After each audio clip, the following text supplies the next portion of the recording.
Halo teman-teman, saya Aditya dari kelas 10 IPA 4 kelompok 1 dari SMA Plus PGRI Cibinong akan menjelaskan materi tentang pengertian sejarah.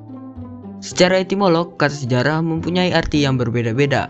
Hal ini disebabkan oleh adanya perbedaan arti kata sejarah menurut bahasa yang berbeda-beda. Marilah kita pelajari perbedaan arti kata sejarah menurut bahasa Arab, Inggris, Yunani, dan Jerman sebagai berikut. Yang pertama, arti kata sejarah menurut bahasa Arab. Dalam bahasa Arab, sejarah berasal dari kata syajarotun yang artinya pohon. Maka sejarah sama artinya dengan sebuah pohon yang terus berlumbang mulai dari tingkat yang sederhana sampai pada tingkat yang lebih kompleks dan lebih maju, di mana proses pertumbuhan pohon itu sendiri dimulai dari akar, kemudian membentuk dahan, cabang, ranting, dan daun. Demikian pula sejarah perkembangan umat manusia yang dimulai dari sepasang umat manusia yang terus melahirkan keturunannya. Dari keturunan tersebut, maka umat manusia dapat berkembang biak sampai terbentuk menjadi bangsa dan suku-suku bangsa. Yang kedua, arti sejarah menurut bahasa Inggris. Dalam bahasa Inggris, sejarah berasal dari kata history yang artinya masa lampau umat manusia. Setiap manusia mempunyai masa lampau, baik yang menyenangkan atau yang menyedihkan, yang dapat menimbulkan kenangan maupun yang dapat membawa perubahan bagi orang lain. Yang ketiga, arti kata sejarah menurut bahasa Yunani.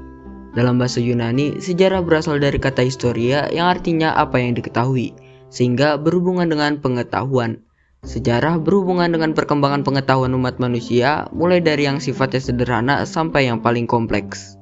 Dan yang terakhir adalah arti kata sejarah menurut bahasa Jerman. Dalam bahasa Jerman, sejarah berasal dari kata Geschichte yang artinya sesuatu yang telah terjadi.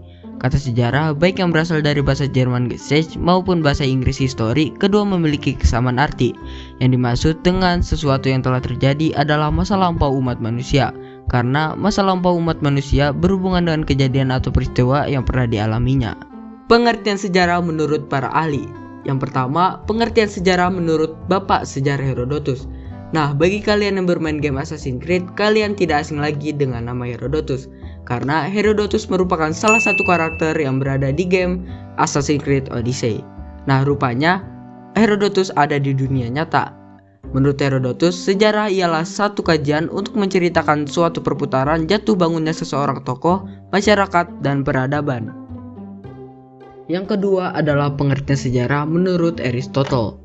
Menurut Aristotle, sejarah merupakan satu sistem yang meneliti suatu kejadian sejak awal dan tersusun dalam bentuk kronologi.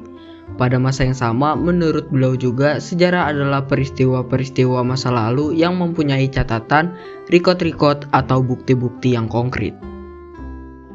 Dan yang terakhir, pengertian sejarah menurut Bapak Muhammad Hatta. Sejarah menurut Muhammad Hatta adalah sejarah dalam wujudnya memberikan pengertian tentang masa lampau. Sejarah bukan sekedar melahirkan kriteria dari kejadian di masa lalu sebagai masalah. Sejarah tidak sekedar kejadian masa lampau, tetapi pemahaman masa lampau yang di dalamnya mengandung berbagai dinamika. Nah, itu dia teman-teman pengertian sejarah menurut bahasa Arab, Inggris, Yunani, Jerman, dan beberapa tokoh. Terima kasih buat kalian yang sudah menonton video ini.